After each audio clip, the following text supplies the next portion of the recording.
Now, I know I'm not the only one who loves a good salmon pineapple bowl made with a real pineapple, and I'm going to show you exactly how I did it. First thing I started to do was prep my veggies for my pineapple salsa, and I'm going to go ahead and cut up some purple onions. After I get my purple onions cut, I'm going to go ahead and cut up some more veggies, and the veggies that I'm going to cut up are going to be a red bell pepper, and then I'm also going to cut up some of the fresh pineapple that I had that I took out of the pineapple.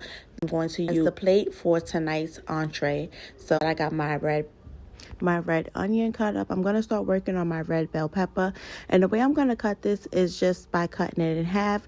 I'm going to cut it down into 4 pieces, and then I'm going to cut it across horizontally.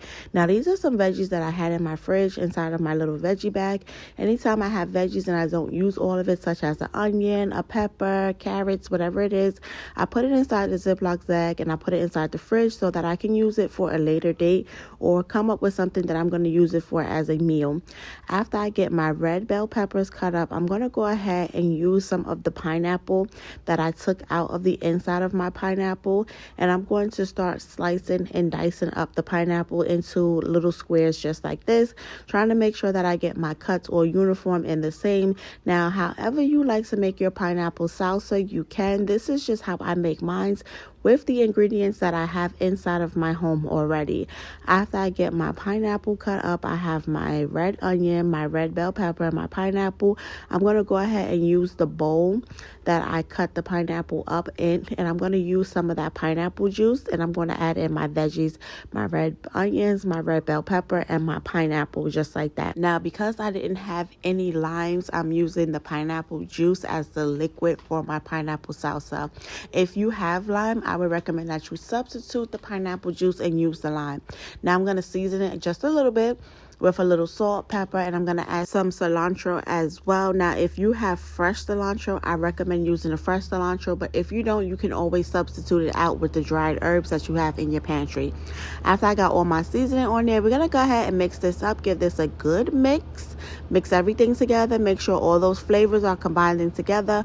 Once I got everything mixed together, it was time to go ahead and put it to the side because it's time to work on the star of our dish. And the star of our dish is going to be this salmon. Now, I got this salmon fillet from BJ's. It came in a pack just like this. This is wild caught sockeye salmon. That's why it's a little darker in color. I paid $27 for it. Y'all comment down below and let me know if I got a good deal for this salmon. So I'm going to go ahead and open it up. I'm going to use 1 piece. This is just 1 piece of the salmon. It did come with 2 pieces inside of it. So we're going to go ahead and start cutting this up into sections. I am going to get about 4 sections out of this salmon right here. Once I got my salmon cut up, I'm going to go ahead and season it just the way I like. And I was actually able to get 5 sections out of it, so I'm pretty happy with that. I think it was a good deal, but y'all comment down below and let me know if y'all think this is a good deal. Now, when it comes to seasoning the salmon, because I am going to add a sauce on top of it, a pineapple glaze on top of it, I am not going to go heavy with the seasoning. I'm just going to do something light. I started off with a little bit of Old Bay. After I got the Old Bay on there, real light sprinkle, I'm going to go ahead and put a really light sprinkle of garlic powder on top. After I get that light sprinkle of garlic powder, I am going to go in with just a little light sprinkle of paprika on top. Once I get the paprika on top, I am going to go ahead and add just a little bit, not too much, of some onion powder.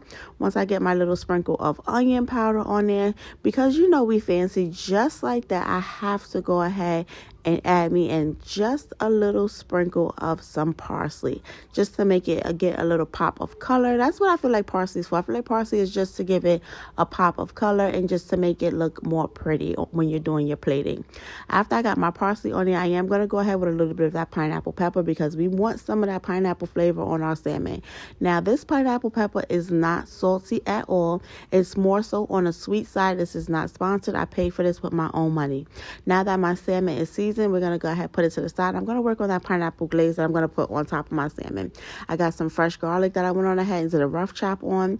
Put in a little bit of soy sauce, just about that much, and then about some oyster sauce, and I'm going to put in just about that much because that came out real fast. I wasn't even ready for that. Went on ahead and added in some more of that pineapple pepper by Badia. When I'm telling you, if you don't have this in your cabinet, run. Do not walk to the supermarket and go ahead and grab you some. After I got that in there, I went on ahead and gave that a good mix, and this is going going to be my glaze that is going to go right on top of the salmon.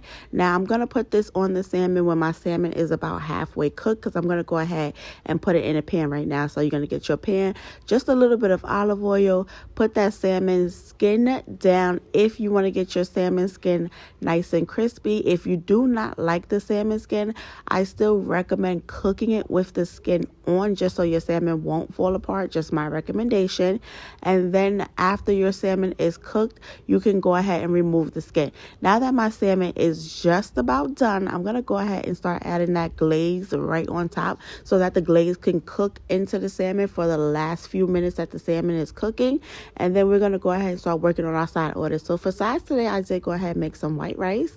I made some garlic string beans, and you already know that we made our pineapple salsa earlier. Those are what we're going to have on the side of this dish. Now that our salmon is done, it's time to go ahead and start filling up our pineapple bowls. I got these big pineapples right here. First, I'm going to layer it with some white rice. I'm going to make sure that I fill it up with as much white rice as I can. And what I really like about doing these pineapple bowls is that once you put the rice on the bottom of it, whatever pineapple juice or whatever juices from the pineapple is left over inside the pineapple, the rice is just going to go ahead and absorb it, and it's going to make it taste so good. Now, after I got my rice in there, it was time to go ahead and add some of those garlic string beans, which I'm doing right here.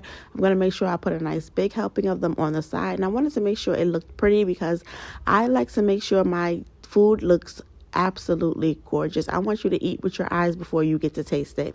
I put it on the side. I added my pineapple salmon right on the side. I'm going to go ahead and get my pineapple salsa and put that right on top of my salmon. And once I get that pineapple salsa right on top of my salmon, it's time to go ahead and get a fork because dinner is served. And if you have not tried this, make sure you put this on your menu for this week because it's so good.